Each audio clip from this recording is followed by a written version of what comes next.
The Lord be with you. And with your spirit. A reading from the Holy Gospel according to St. Luke. Glory to you, O Lord.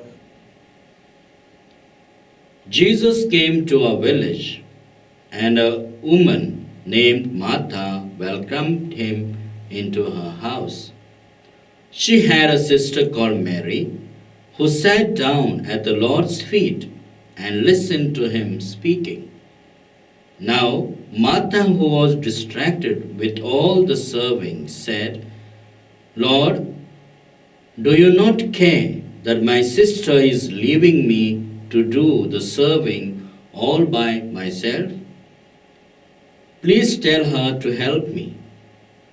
But the Lord answered, Martha, Martha, he said, you worry and fret about so many things, and yet few are needed. Indeed, only one.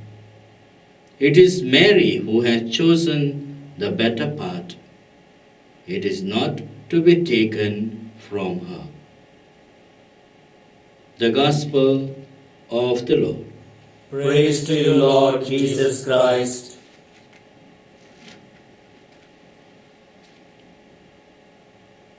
Dear brothers and sisters in Jesus Christ, Saint Faustina was born in Poland. She was the third child among the 10 siblings. She was born in a poor family, but very religious and Catholic family. She had her vocation from the very childhood. She could feel within herself the fire of calling from God. This remained amidst all the difficulties and trials she underwent. Persons with true vocation, they are tested on fire.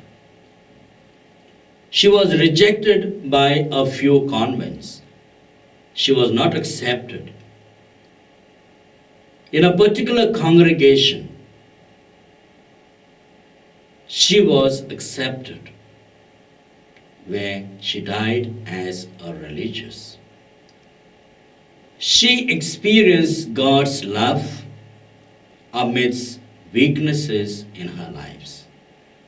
She did not do a wonderful job like we are educationists, social workers, or working in big companies. She was just a gardener, a cook, and doing menial jobs. But she had visions of Christ, the merciful Lord, revealing his strength in the weak and the vulnerable, and trying to tell Faustina that all those who are weak and need God's mercy must come closer to my merciful heart. Revealing to Faustina through the visions that Jesus is the most loving and merciful God, and he is close to those who need God's strength, those who feel they are weak, those who feel that their lives are shattered. And my dear friends, this Faustina was canonized in the year 2000.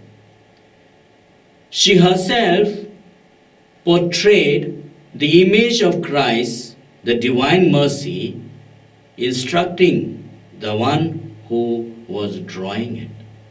The total image is the portrayal of the vision that she had. And this devotion began to pick up very quickly. And therefore, on the Good Friday, we begin the novenas, and the second Sunday of Easter is the Divine Mercy Sunday. Dear brothers and sisters, God's mercy is pouring upon each one of us. we only need to feel that I need God's mercy. I should not be doomed and die in the weaknesses and my sinfulness, but must rise in order to experience God's mercy. We see in the book of Jonah, written by prophet Jonah, Jonah is now called by God. Jonah was trying to hide, but he underwent an experience of being in the belly of the fish, as we have seen in yesterday's reading. Today, when Jonah is vomited by the fish, he is now called to give message to the people of Nineveh. He tells the people of Nineveh, now from this time, 40 days ahead, there will be a destruction of Nineveh. The people listen to the word. The king of Nineveh passed on the message to all, saying, men, beasts, flock, cattle, everybody must be on sackcloth and remain in ashes in order to experience God's mercy and love. Who knows, he says, God might change his mind and may not destroy us. We see in the prophet Jonah, chapter 3, verses 1 to 10. At the end, God shows his mercy upon the people of Nineveh because they have changed, they have transformed, they have renewed their lives. For every Christian, there is hope.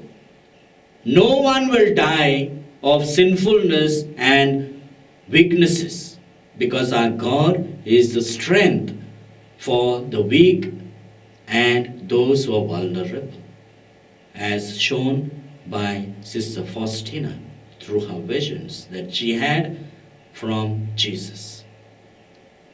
So, my dear friends, why should we worry at all? We only need to persevere in our efforts to transform and to change.